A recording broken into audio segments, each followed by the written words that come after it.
I am not a Negro, black, colored, African American. I'm a Moorish American. Peace.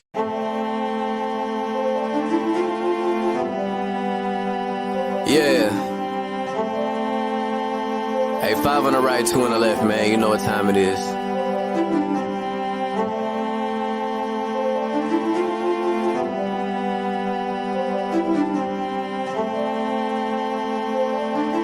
Yo. We just Moors in America, soared through the shores and endured criminal acts of war on our character. 7 years after the 4th score, no reward. Shout out to the most courageous, they was jumping over barriers. Where does that compare to you? We come from a place where you scared to visit our area. We come from a place where it's scary for good Samaritans. Heavy luggage we carrying, babies having babies. It's crazy being American. Praise the one and only Allah, there's no comparison. La ilaha illa Allah, body and buried in. Laughing at you clowns like ha ha, dodging the Nephilim. Conquer lower self with the high, follow your regimen. Way before they came we were gods and now we specimen. Tried to take the light from our eyes, thank God for Edison. Then they put the wool on our eyes, it's so embarrassing. Now we travel frequently, we should invest in Sheraton. All of us got gold on our bodies whenever we stepping in. Screaming Ramadan, Mubarak, training the flesh again. Wishing we could move as a unit just like the Mexicans, dodging all the foods with estrogen, synthetic medicines. All sin isn't devilish. Sometimes the decisions that you make come for a better gift. Sometimes when you sin is to relate to all your brethren. Heavenly gates all in our face, we the champions.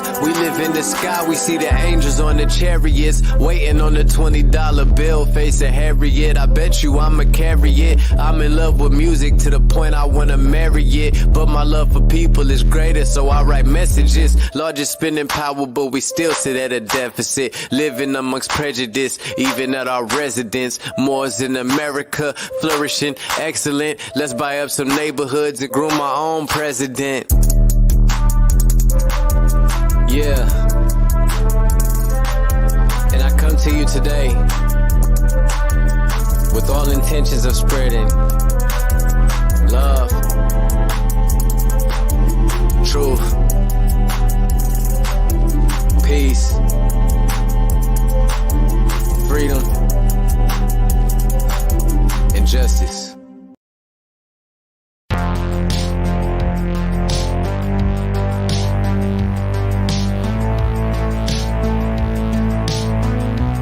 Peace.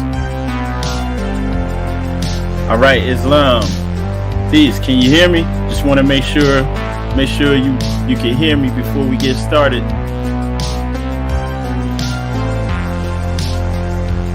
All right, peace, more. So if you can hear me, somebody type a 1 in there. Okay, peace. So don't go anywhere, more. We're going to get started. We're going to be sharing this Sunday school meeting. Pretty heavy info discussed. First and foremost, though, this video represents the views of our presenters and is based off our own personal research and life experiences. All right. So, one thing we always do as Moors, as Moorish Americans, and thank you for the feedback in the chat. And gratitude, Brother Salamanca L. Gratitude. One thing we do here, though, is we're real Muslims. We really living this life. We always rise and get the highest praise to the Most High. Y'all know who that is. The sustainer of all worlds, our Father God Allah. We extend in honors to our divine prophet for bringing us our divine creed and nationality. That's our prophet Noble Drew Ali, and we also extend in honors to the forerunner to the prophet, our brother Marcus Mosiah Garvey. We also extend in honors to everything Moorish, and we extend in honors to all the faithful Muslims here. Everybody that's liking and sharing this video, helping to get this information out there. We give honors to you. So what we're going to be doing today is speaking. We're going to be going into the Quran and also going into the Koran Questionnaire. So yeah, this is definitely something you don't want to miss, and it's definitely something you want to share. And we're about to go ahead and start now. So good evening, everybody. You're listening to the True and Living Light Bringer Moors in America. As always, I'm your brother Lloyd Douglas, also known as Sharif Ali. We're uncovering and bringing glorious light to all issues that are pertinent to the Moorish American paradigm, because that's what we do here on Moors in America.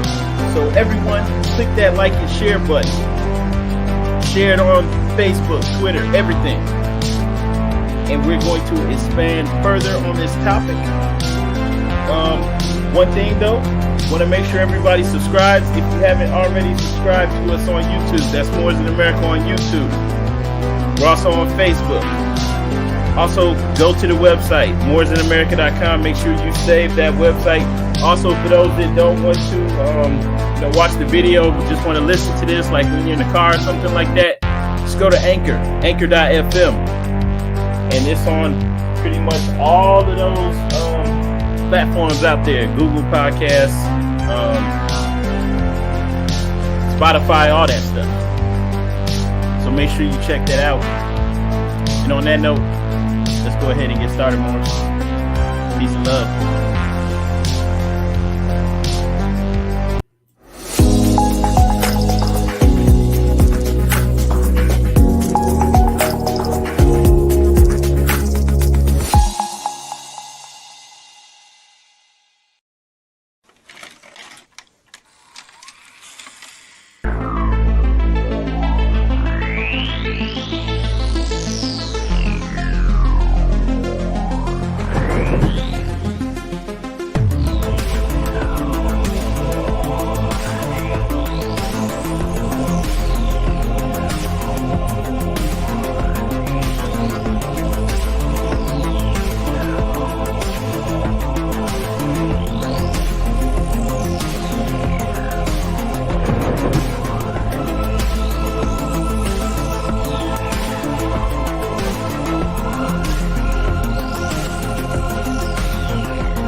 Peace. One thing I want to say as we get started, if you Moors have any questions, feel free to just type them in the chat and we'll see if we can circle back around to them.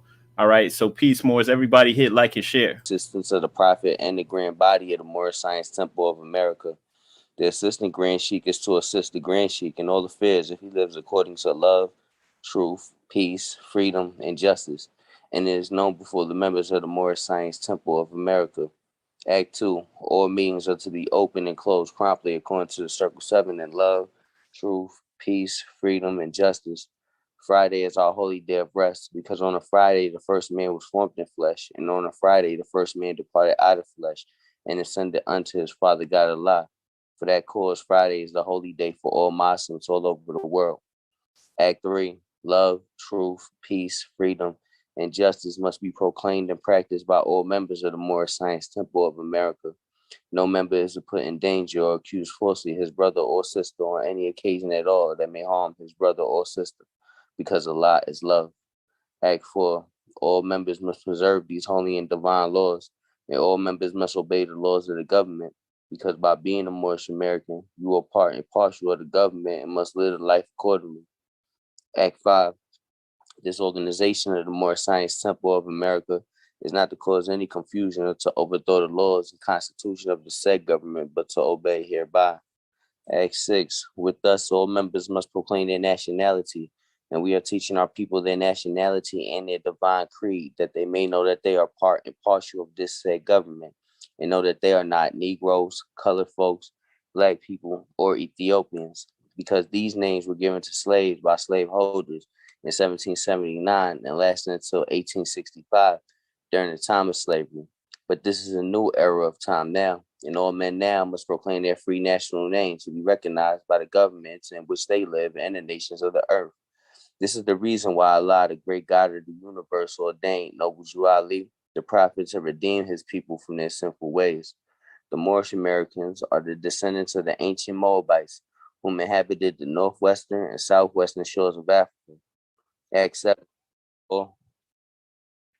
All members must promptly attend their meetings and become part and parcel of all uplifting acts of the Moorish Science Temple of America. Members must pay their dues and keep in line with all necessities of the Moorish Science Temple of America. Then you are entitled to the name of faithful. Husband, you must support your wife and children. Wife, you must obey your husband and take care of your children and look after the duties of your household. Sons and daughters must obey father and mother and be industrious and become part of the uplifting of fallen humanity. All Moorish Americans must keep their hearts and minds pure with love and their bodies clean before them. This divine covenant is from your holy prophet, Noble Jew Ali, through the guidance of his father, God Allah.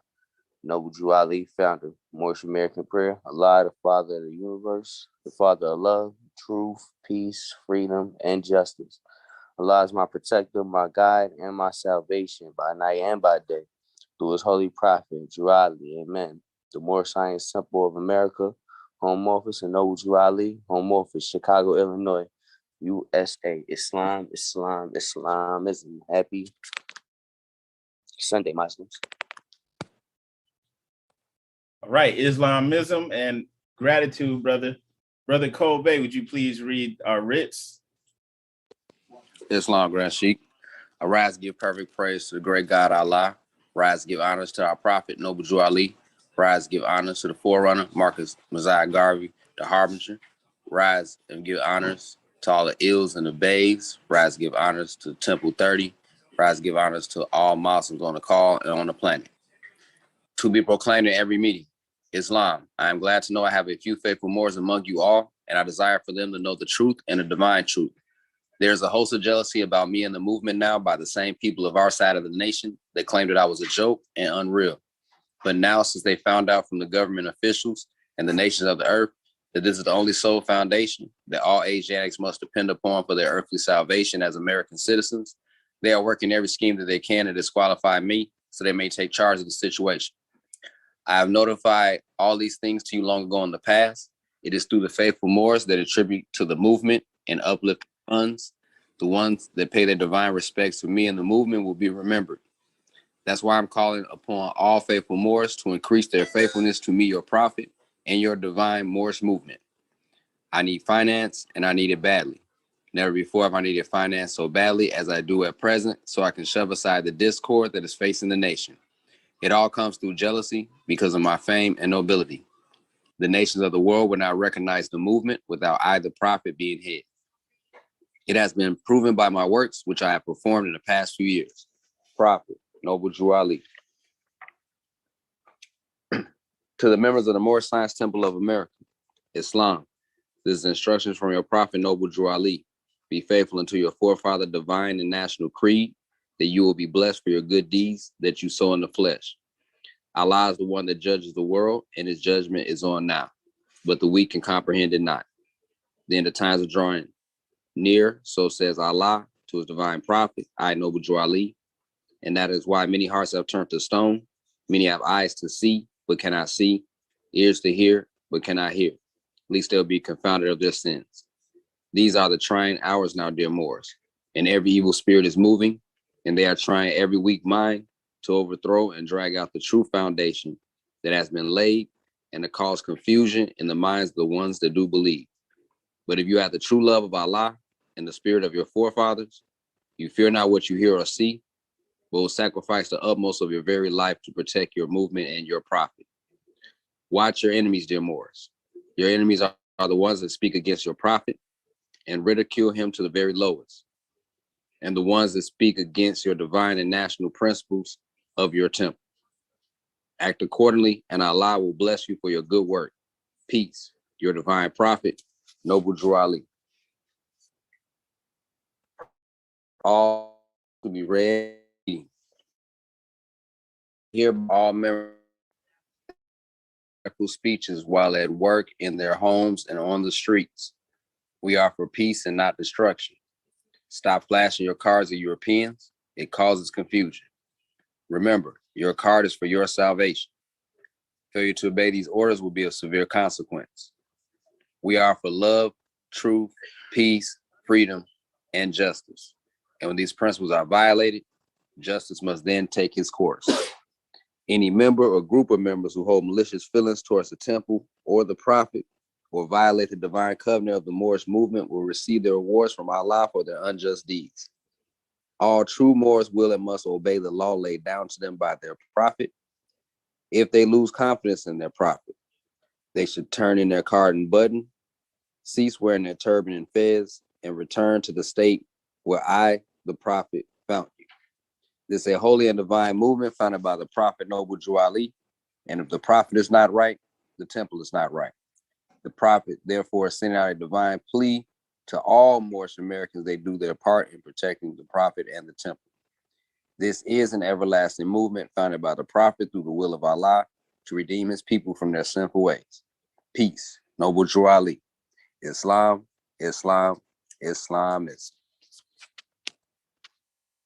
All right, Islamism and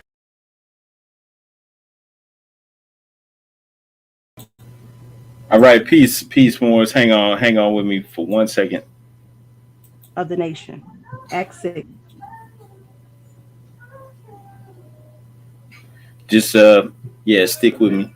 And recognized by all other nations of the world, and through it in all other governments, when a man is born and raised there and asks for his national descent name, and if he Islam will be harmed, because love, truth, peace, freedom, and justice will be reigning in this land. In those days, the United States will be one of the greatest civilized and prosperous governments of the world. But if the above principles are not carried out by the citizens and my people in this government, the worst is yet to come, because the great God of the universe is not pleased with the works that are being performed in North America by my people, and this great sin must be removed from the land to save it from enormous earthquakes, diseases, etc. And I, the prophet, do herein believe that this administration of the government, being more wisely prepared by more genius citizens that believe in their free national constitution and laws, and through the help of such classes of citizens, I, the prophet, truly believe that my people will find the true and divine way of their forefathers and learn to stop serving carnal customs and merely ideas of man that have never done them any good, but have always harmed them. So I, the prophet, am hereby calling aloud with the divine plea to all true American citizens to help me to remove this great sin, which has been committed and is being practiced by my people in the United States of America, because they know it is not the true and divine way. And without understanding, they have fallen from the true light into utter darkness of sin, and there's not a nation on earth today that will recognize them socially, religiously, politically, or economically, etc., in their present condition of their endeavorment in which they themselves try to force upon a civilized world. They will not refrain from their sinful ways of action, and their deeds have brought Jim Crowism, segregation, and everything that brings harm to human beings on earth. And they fought the Southerner for all these great misuses. But I have traveled in the South and have examined conditions there, and it is the works of my people continuously practicing the things which bring dishonor, disgrace, and disrespect to any nation that lives the life. And I'm hereby calling on all true American citizens for moral support and finance to help me in my great missionary work to bring my people out of darkness into marvelous light. From the prophet. All right, Islam, Moors. We're going to be going over questions 31 through 40 in our Koran Questionnaire. But before we do that, I want to speak just on what was just read, which was a divine warning by the prophet for the nations. Want to just make everything plain and clear for us, right? And there, in that speech by the prophet, he's speaking about this government, speaking about our government, and also the United States of America.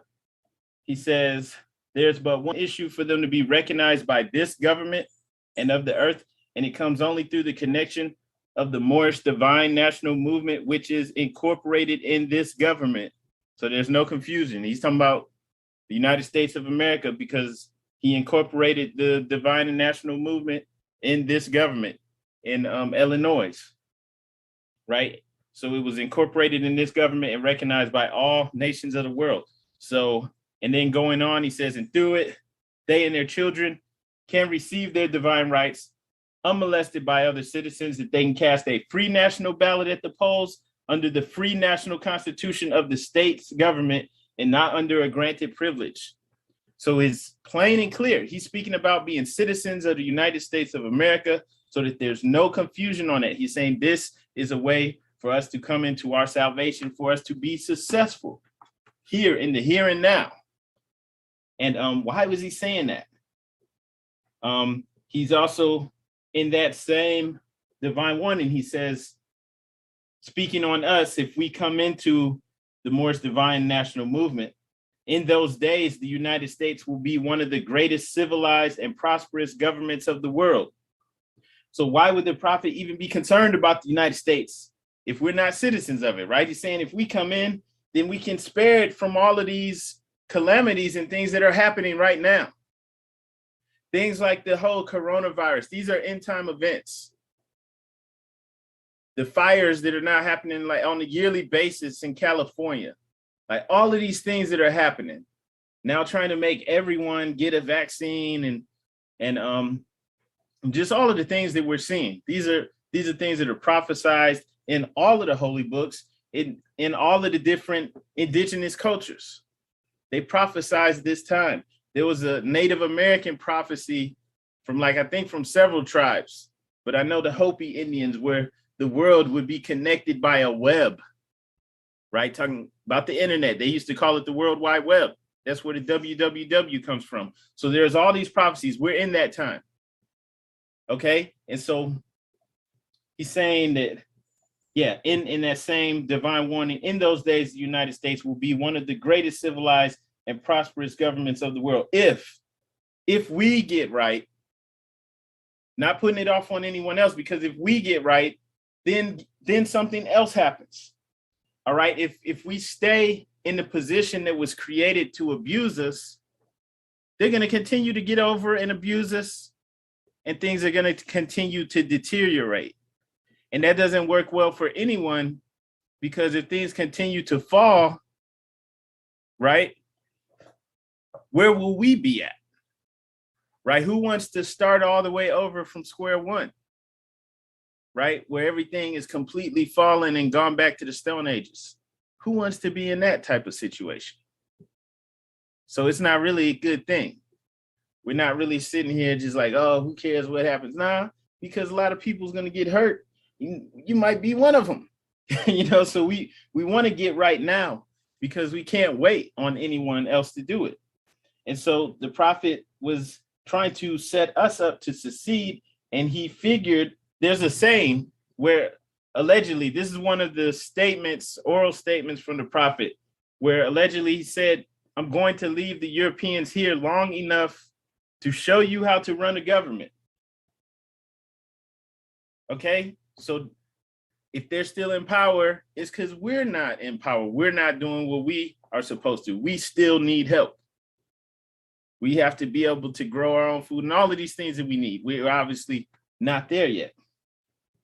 Okay, so instead of having to reinvent everything to start all the way over, we have a country already, and it's actually ours.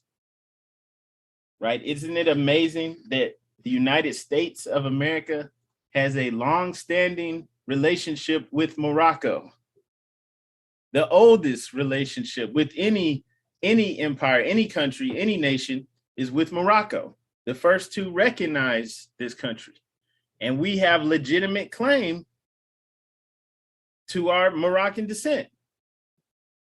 No matter how you spin it, it doesn't matter if you believe that all of our ancestors were brought over here on slave ships, that the Europeans were so great that even though they had to avoid getting captured and sold into slavery, somehow they were able to bring us all over here too. Even if you believe that, many of the people in West Africa, places like Timbuktu, Mali, all of these places, many of these people were of Berber descent. They were Moors. And then also, if you're aware that our people were living over here as well, then you know that there's more to it than meets the eye. So you have Moors living over here, you have Moors living over there. So it doesn't matter how you spin it. We have legitimate claim to this. And the prophet set us up to go this way so that we can succeed, right? With this government that we now live under. So if we look at our Constitution too in Act 6, let's pull that back up.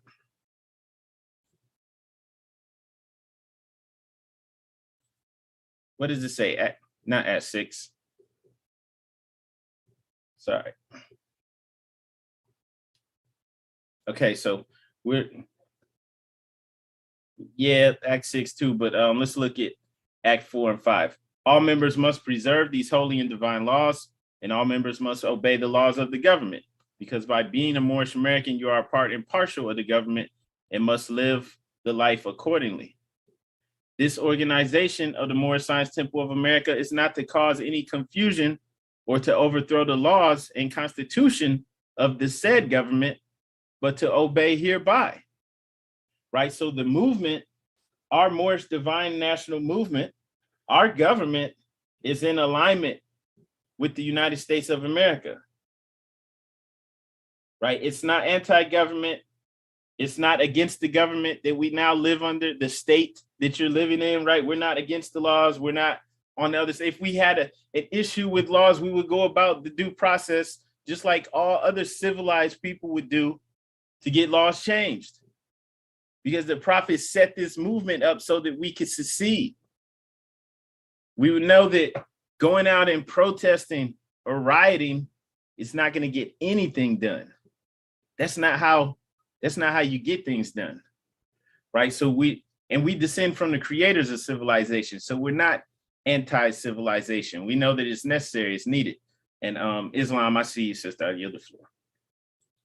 Islam, first and foremost, I'd like to rise and give perfect praise to our Father God Allah, Father of the universe, the one who made you and the one who made me. I would also like to rise and give honors to his holy and divine prophet, Noble Drew Ali, and all of Allah's prophets, and also honors to all you Muslims in attendance. I just wanted to go back to the wording in Act 5 when the prophet stated, "Thus said government," because a lot of people don't be paying attention, because in Act 6, if you go there, you can see it clearly says, "This said government," right? So we know for a fact that he was talking about the USA as far as the said government he's talking about, right?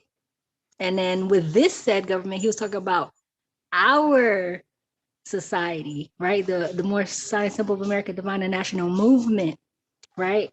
And he's tying it all in because we are part and partial of the government of the USA, right? And we also have our own that we can, create law, follow the law that was given to us by the prophet.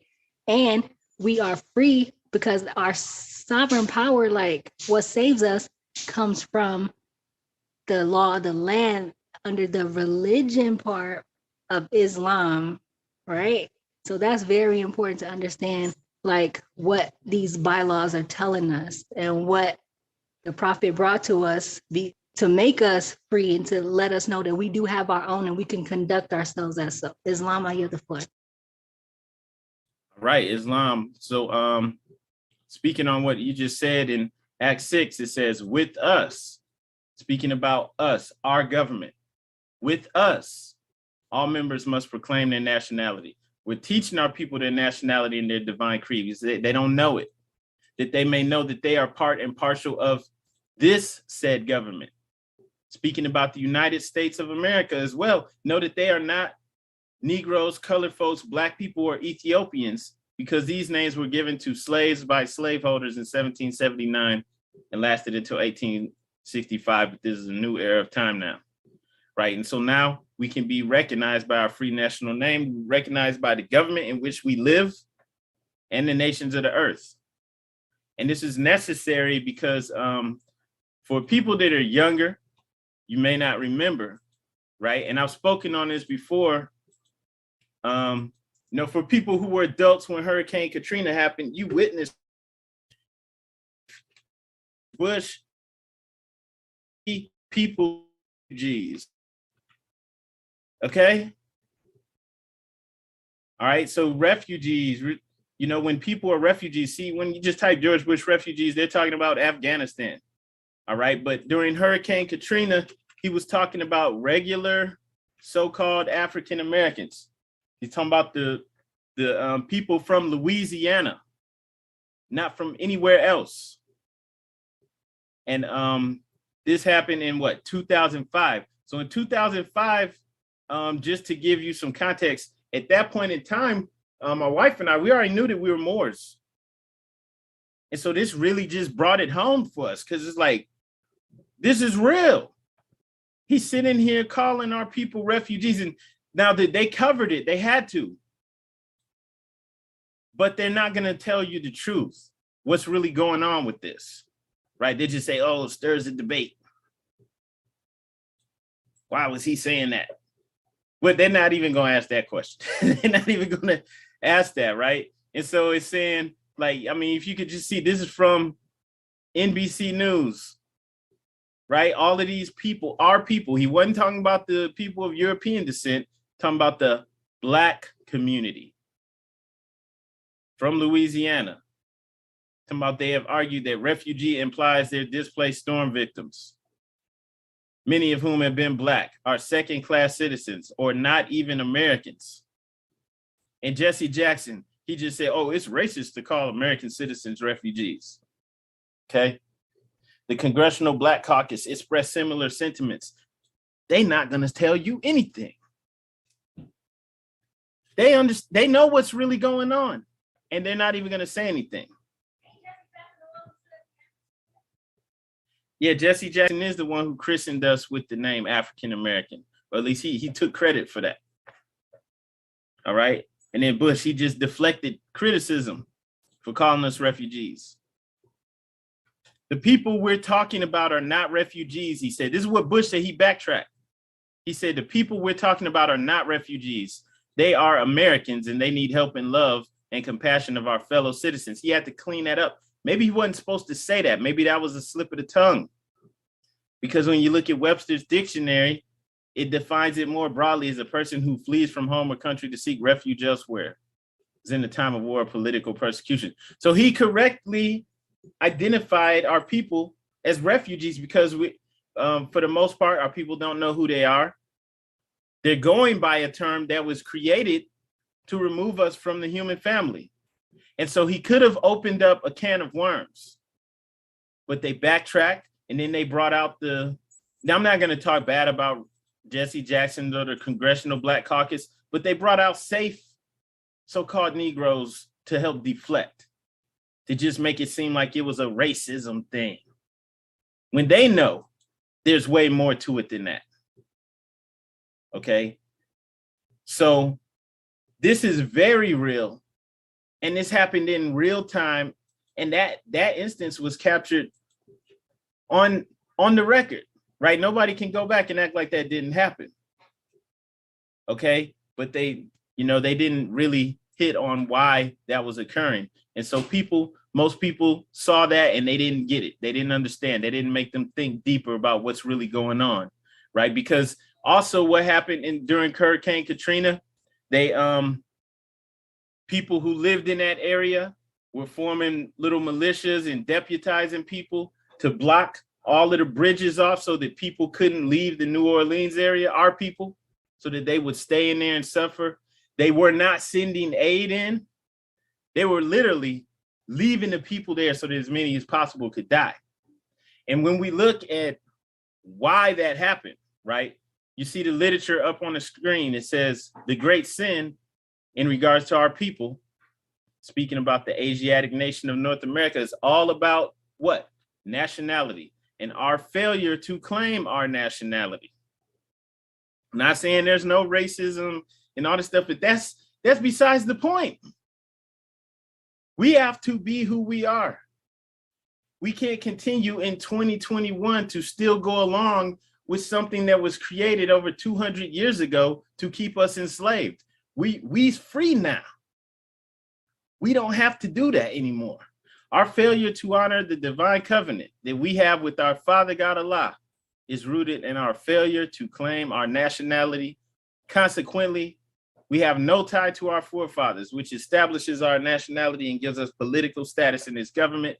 The devastating effects of this great sin go further in that we have no tie to our forefathers. We cannot claim our birthrights. We have not answered up to the constitutional standard of law by name.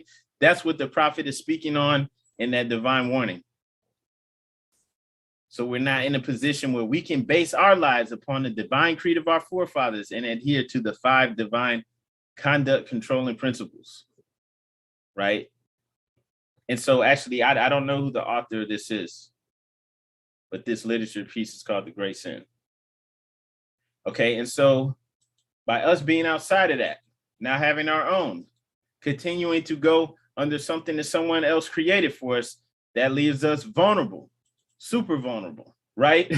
And we're subject, as it says, as the prophet said, to the abuse that anyone else chooses to heap upon us. If they want to be just, if they want to do right by us, great. And if not, we'll suffer. And so that's why George Bush could call us refugees and then backtrack, because it's like, oh, no, they're citizens. I didn't do that. I didn't do that. That didn't happen.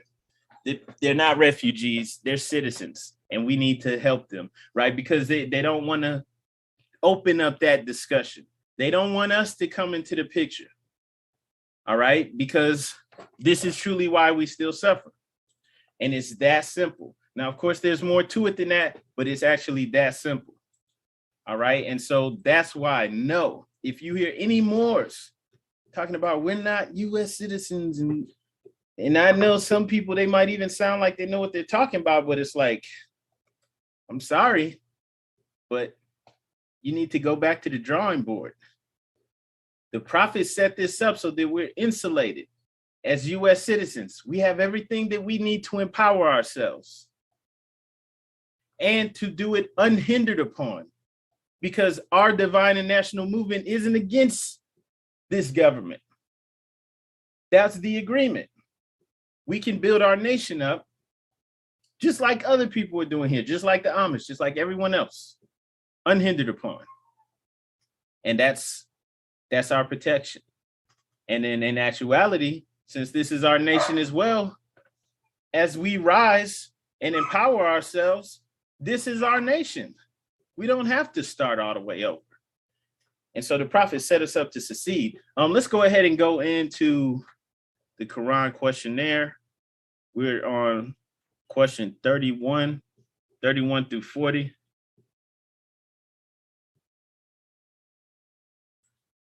So let's go over these. And of course, if anybody has any questions, feel free to speak up. Feel free to ask.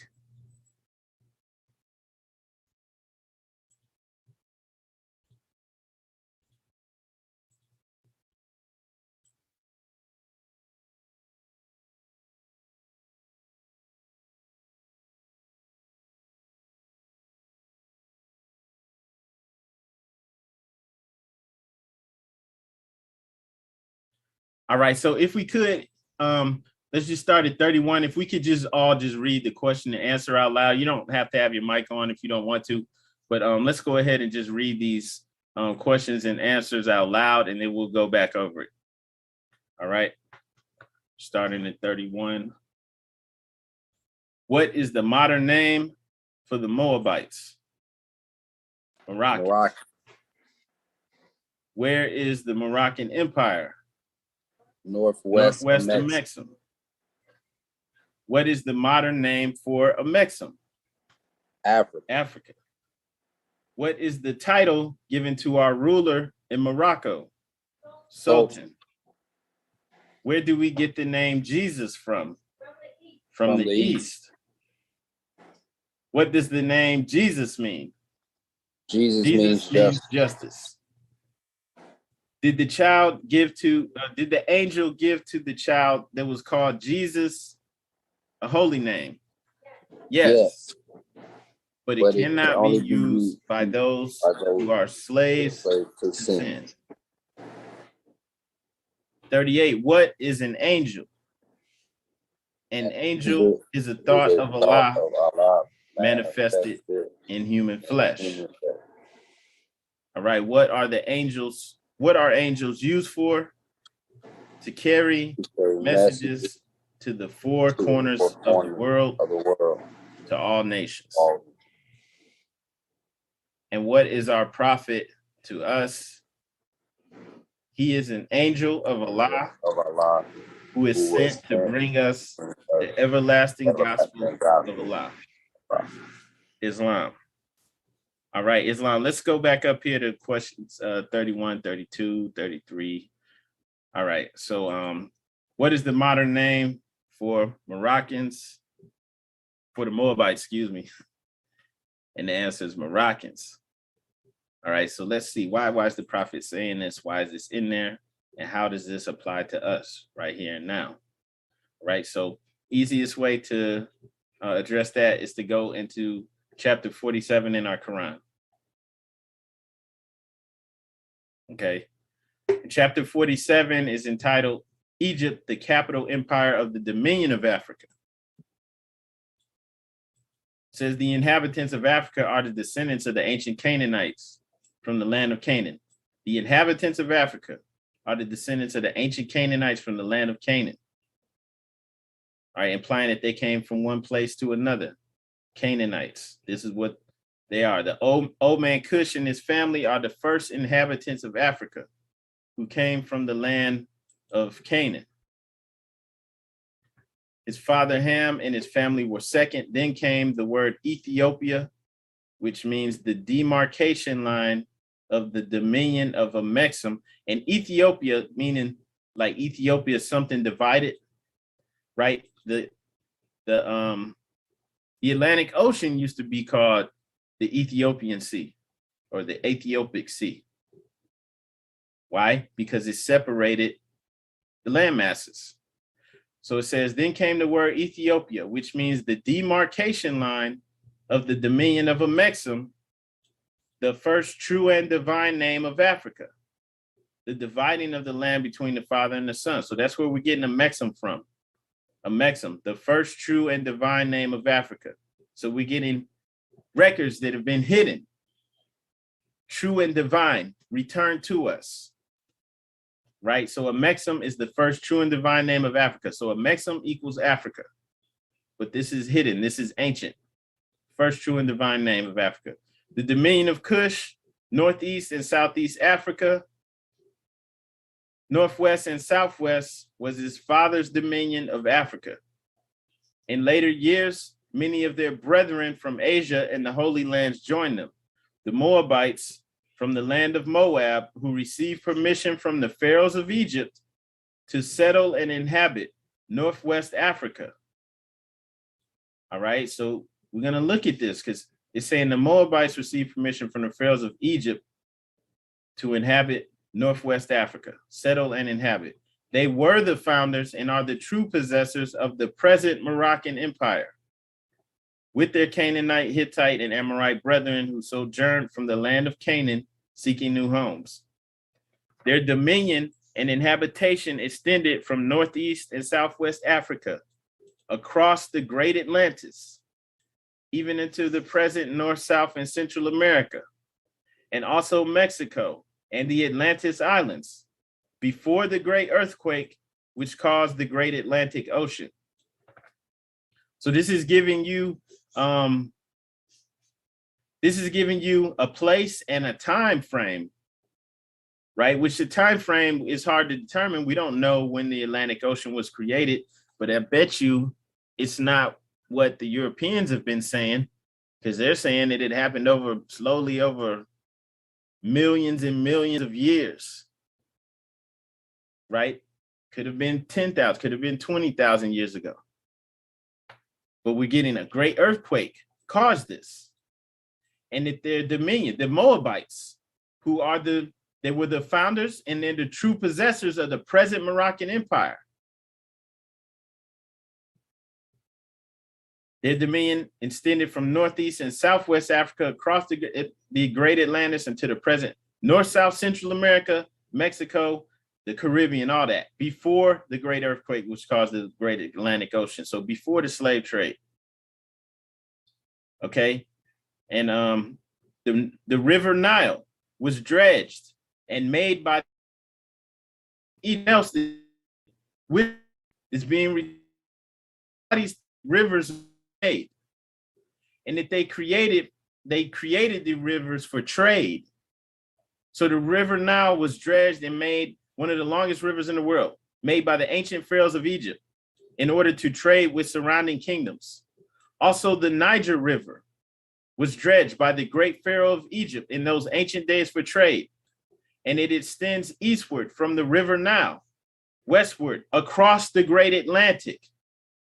It was used for trade and transportation. So we have two rivers, the river Nile and the Niger River. And we're told that the Niger River actually used to connect to the Nile and that it extends across the great Atlantic. And people who actually travel, sailors and people who are used to traveling on the Atlantic Ocean, they know that there's still rivers underwater, currents that go through the Atlantic Ocean, that if they find those currents, they can ride it all the way here, where it's a smoother ride. So that river still exists. According to all true and divine records, remember, these are true and divine records returned to us. Nobody was teaching this to the so-called Negro. The prophet unveiled this in 1928. Nobody was teaching this to us. According to all true and divine records of the human race, there's no Negro, black, or colored race attached to the human family. That's why you have to drop that. Because all the inhabitants of Africa were and are of the human race, right? We're all humans, descendants of the ancient Canaanite nation from the holy land of Canaan. What your ancient forefathers were, you are today without doubt or contradiction. And so this is why Bush could call our people refugees, because they're not claiming to be who their forefathers were. Because you still are that today without doubt or contradiction. Because they can't change you from your descendant nature. There's no one who's able to change man from the descendant nature of his forefathers unless his power extends beyond the great universal creator, Allah himself. So, in some ways, these people that doctored this change, that helped to put these marks, place these marks on us, they tried to set themselves up to be God. Or to at least to be our God, because they just created you. They gave you a nickname. They marked you with Negro, black, colored. And they defined it as something less than human. So you have to step out of that. These holy and divine laws are from the prophet Noble Drew Ali, the founder of the Uniting of the Moorish Science Temple of America. I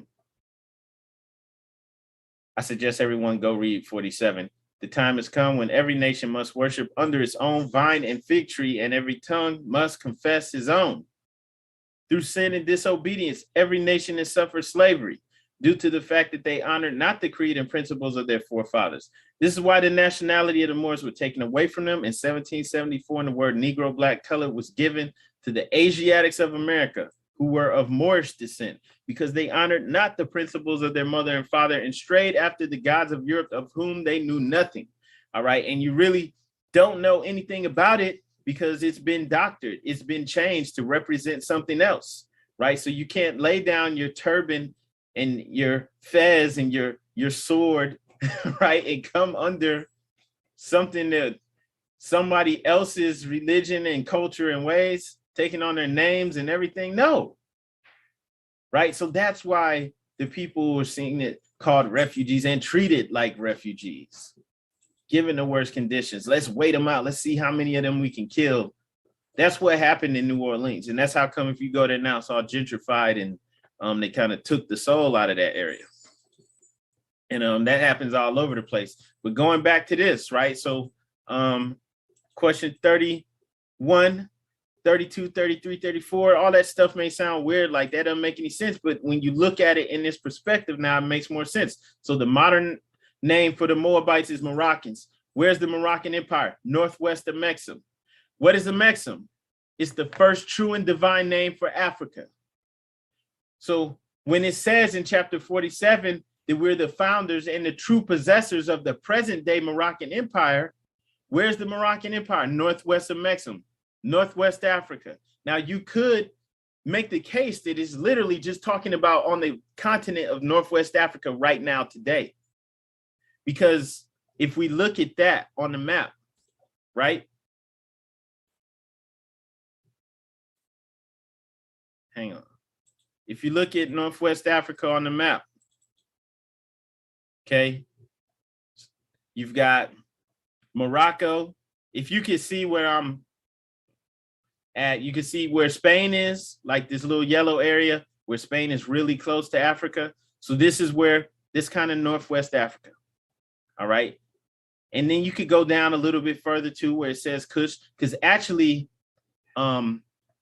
Morocco, right? One of the names for Morocco, you have Amerikush. No, I'm trying to think. There's three different names for Morocco. One of them has that name of Kush in there, where it's like Amerikush, which means the land of God. But I'm just saying this whole top area, kind of, that's Northwest Africa. You can say that too. All right.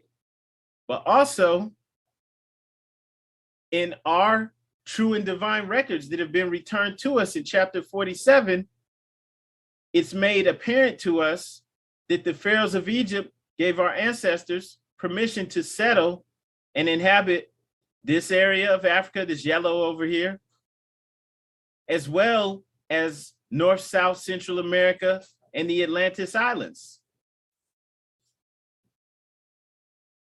So if the pharaoh's able to give them permission to come into this area, that means that was his dominion. That was our dominion, because that whole chapter is giving our ancient dominions. So that means that all of this is Africa, or Amexem. So that means that North America is Northwest Africa, South America, Southwest Africa. And that's why in our questions, when we go back into the questionnaire, when you look at questions 87, or no, 86. Matter of fact, let's go to 85. 85 says, name some of the marks that were put upon the Moors of the Northwest. Right? So it says, name some of the marks that were put upon the Moors of Northwest. Northwest what? He didn't say, right? He just said Northwest. So name some of the marks that were put upon the Moors of Northwest by the European nations in 1774. Negro, black, colored, and Ethiopian. This is question 85. All right, he didn't have to say what Northwest what, because it's already been established in chapter 47. Northwest Amexem. Amexem is the true and divine name of Africa. So in modern days, we would say Northwest Africa. So the marks that were put upon the Moors of Northwest Africa were Negro, black, colored, and Ethiopian. And then question 86 says Negro, a name given to a river in West Africa by Moors because it contains black water.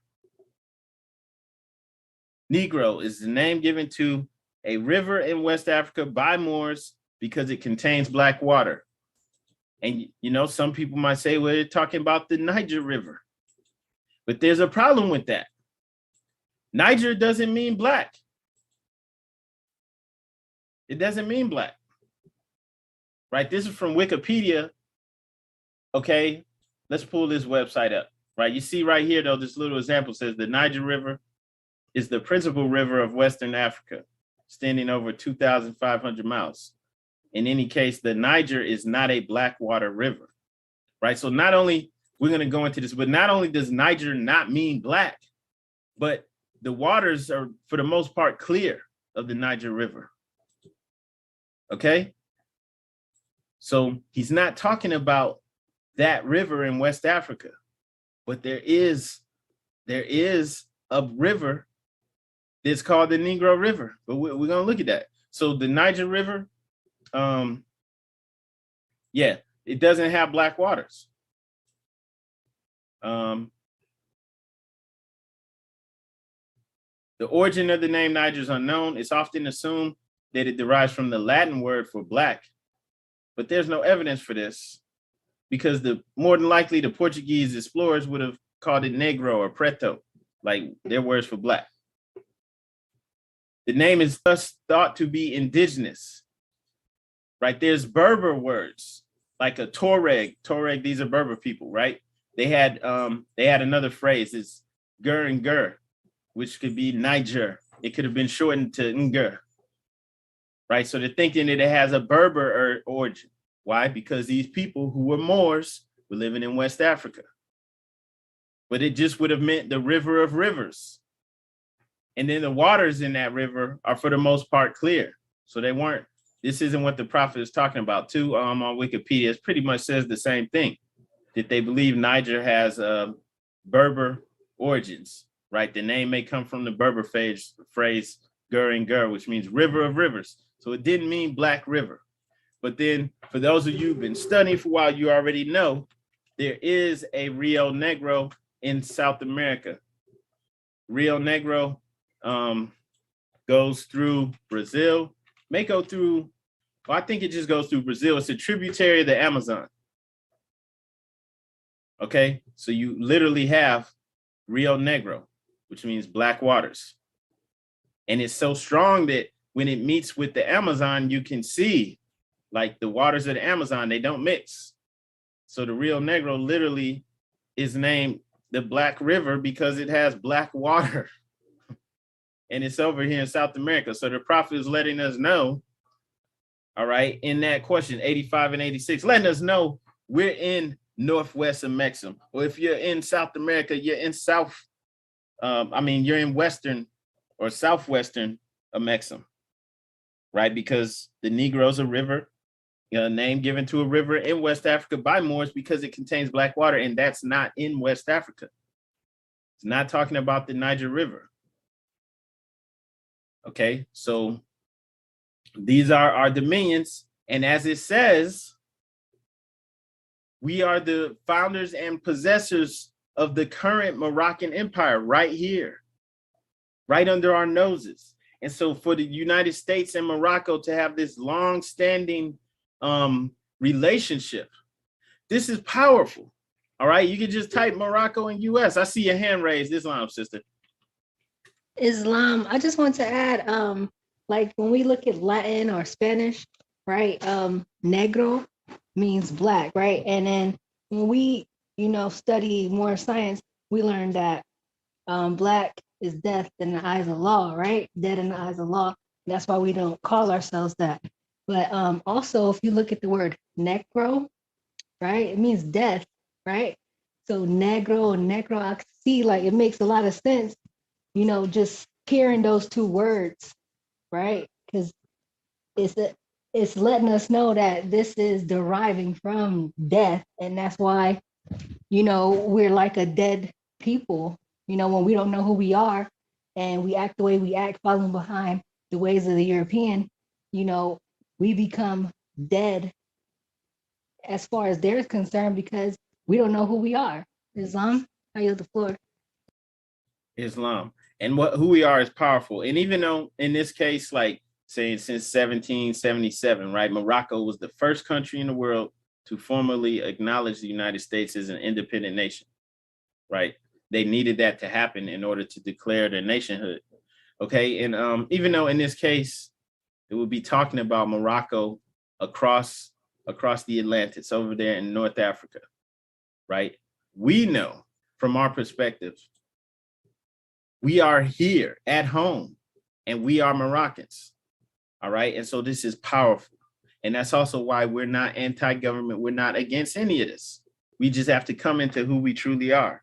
And now I was showing this up on the screen just before so you could see like kind of how things actually could have connected, visually, right? How things used to possibly fit together when the prophet was describing in 47, like these ancient and divine records that have been hidden. Only a few people know about it, right? It's told that the Nile River, which you see in purple over here on the right, it was created by the pharaohs, and that the Niger River used to connect, and that it used to flow all the way over to here. And then once the Atlantic Ocean was created, after the great earthquake and things split apart, that ocean still exists. I mean, that river current that flows through the Atlantic still exists. How connection happens and fit into this, right? So this is powerful, but we have to know that in order to be who we truly are. If we don't, it just remains a secret and we continue to be abused and taken advantage of. But that's not truly our stance in this, right? We're supposed to be at the head of things. We have to come into, we have to come into our own ways, because what we've been doing for the last 100 years is not working, right? And so this is the only salvation we have. We have to come into our own, and pretty much we have to do it now. I mean, if you just looking at what's going on in the world, and especially here, right? You can tell that, things are kind of out of control. It's getting crazier by the day. All right, but let's go into some of the other questions. So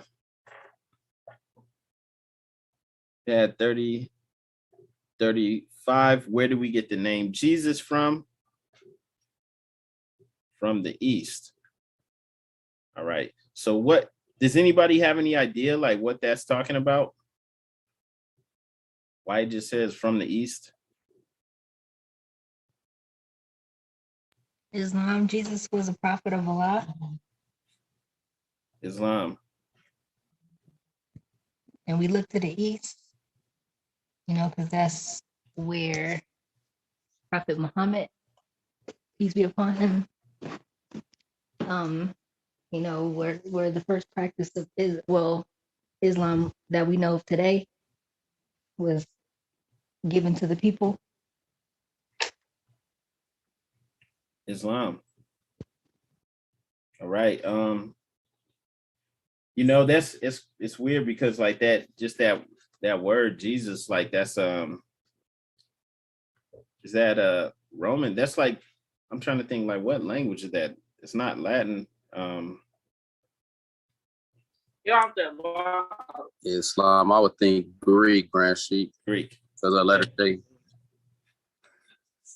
All right. We would know that the Aramaic word that would have been translated from would have been Joshua or Yeshua, right?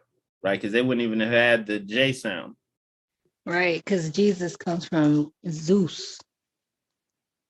All right. And yeah, the people in that area who would have been speaking that language would have been in Mesopotamia, which would have been like in the area that they call the Middle East now, in Iraq, in that area, right? The Fertile Crescent. So this would have been the language that would have been spoken on the people in Judea that would have been in that Middle Eastern region. All right. And Jesus, right, we're given the meaning for the name that means justice, being upright, independent, abiding by spiritual law. Also, that just signifies that your consciousness is in alignment with the law or in alignment with divine law, because justice is divine law. Islam. I see another hand raised. Islam. Okay. Islam, that makes sense because our justice actually does come from the East for real, because when we study the Holy Koran of Mecca, when we pray, we face in the East, right? And that's where our saving power comes from. And that's why we face the East. Islam. So that makes a lot of sense. Islam. I also think facing the East means to look within, right? I also believe that name Jesus actually means I am. I mean, like if you say that je suis in French, isn't that how you say I am? And so we're actually being told again to look within.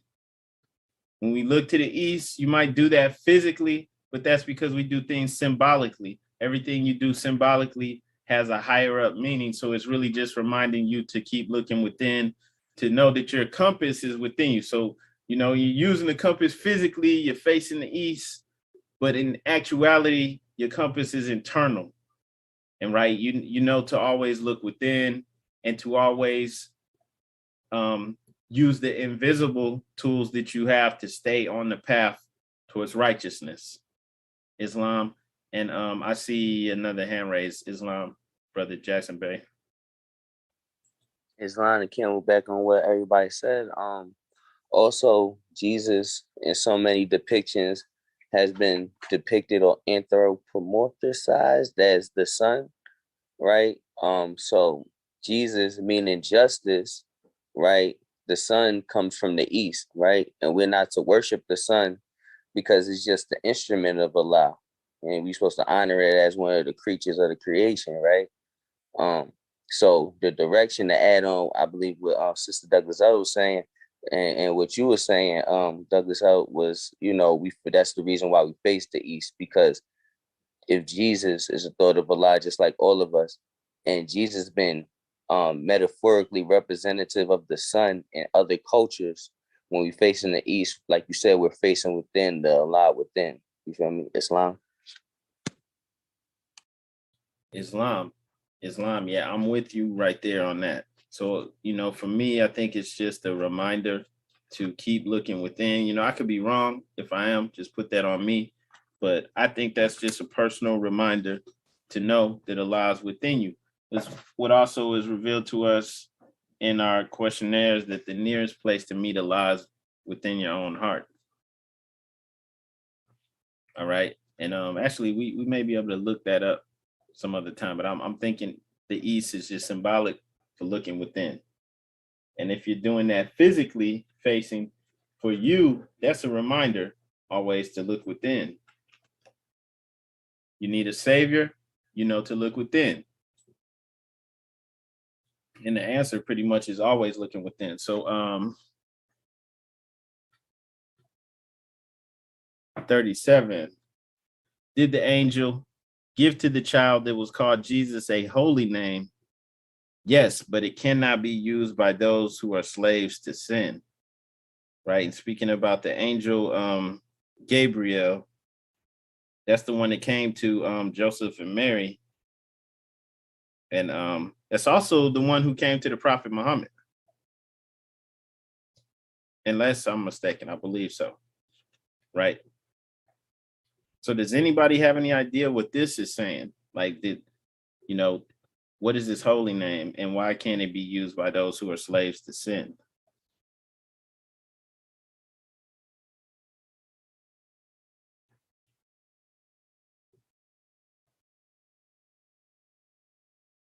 Islam.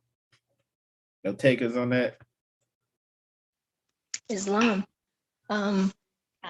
That's something that you will learn about after you go through the chambers of the Moorish American of America, the Adab chamber.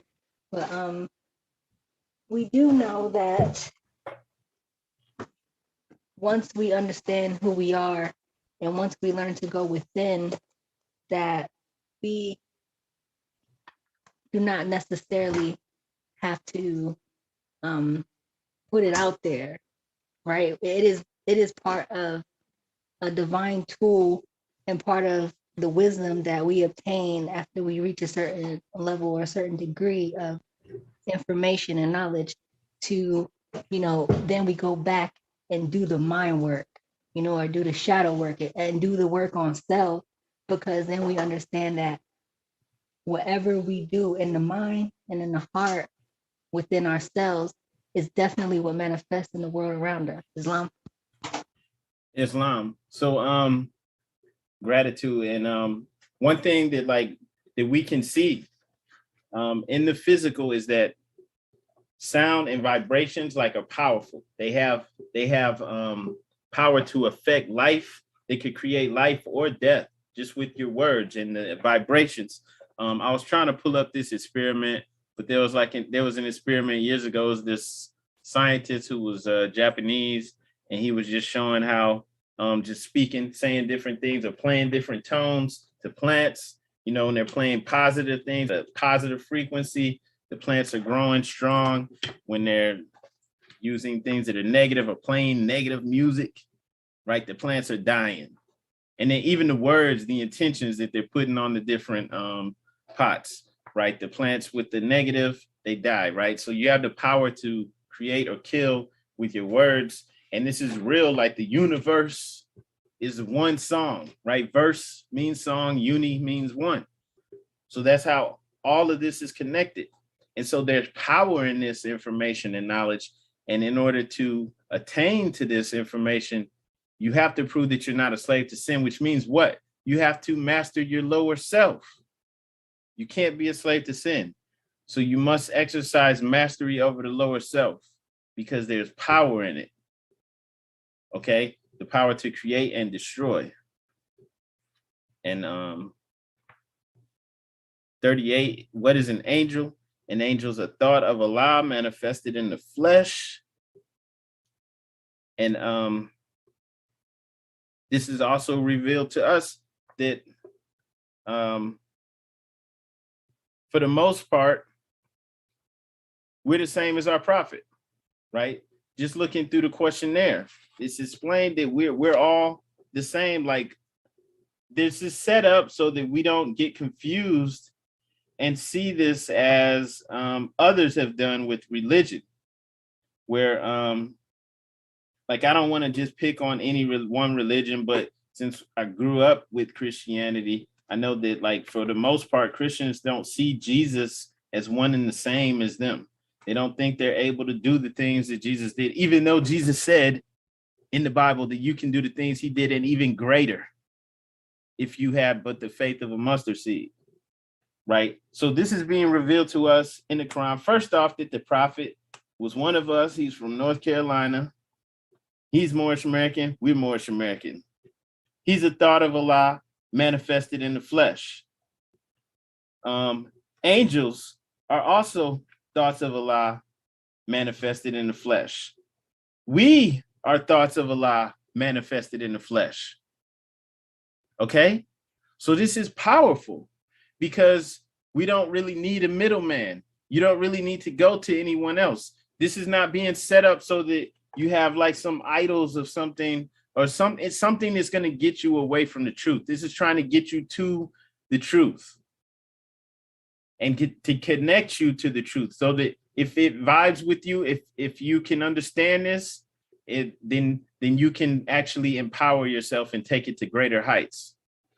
You feel me? So it's not set up to give you a spider web of intricate places where you could go down this rabbit hole and get lost, or you could go down another corner and get even more lost. No, it's set up to make it plain and clear. Look, okay, yeah, prophets are thought of Allah manifested in the flesh. So are the angels, and so are you.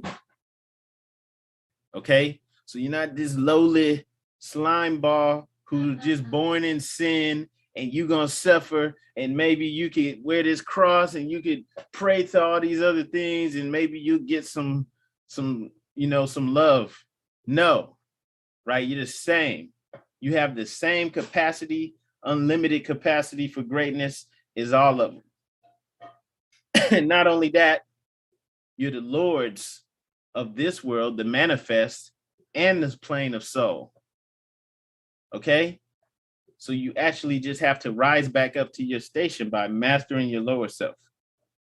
And so that's what we do here. It's not to set it up to get more people to be followers and to be underneath someone else. That's not how it is. If anybody's talking like that, run away. Run away. What are the angels used for? To carry messages to the four corners of the world to all nations. And this is in alignment with 40. What is our prophet to us? He's an angel of Allah who's sent to bring us the everlasting gospel of Allah. And the gospel is the saving power that comes from Allah through our ancient followers by his prophet. And so he came in this day and time with the Circle 7 Quran, right? The 7 seals. He came to bring this message to us, who many will tell you, no, that's not true. There's no one else in this position. So he came to bring this message to us right now in this day and time so that we can get back in alignment and come into our divine covenant that we didn't even know we had. everyone else knows they have a covenant, even if they don't abide by it. We didn't even know we had it. So he came to make it clear and apparent to us so that we can decide whether we want to come in or not. Islam. And on that note, I yield the floor. Does anybody else have any questions or anything they want to state, even if it's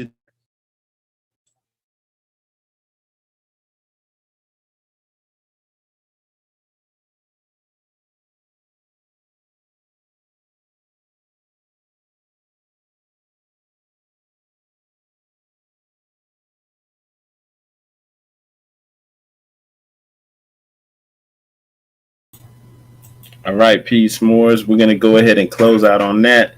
I don't see any questions in the chat.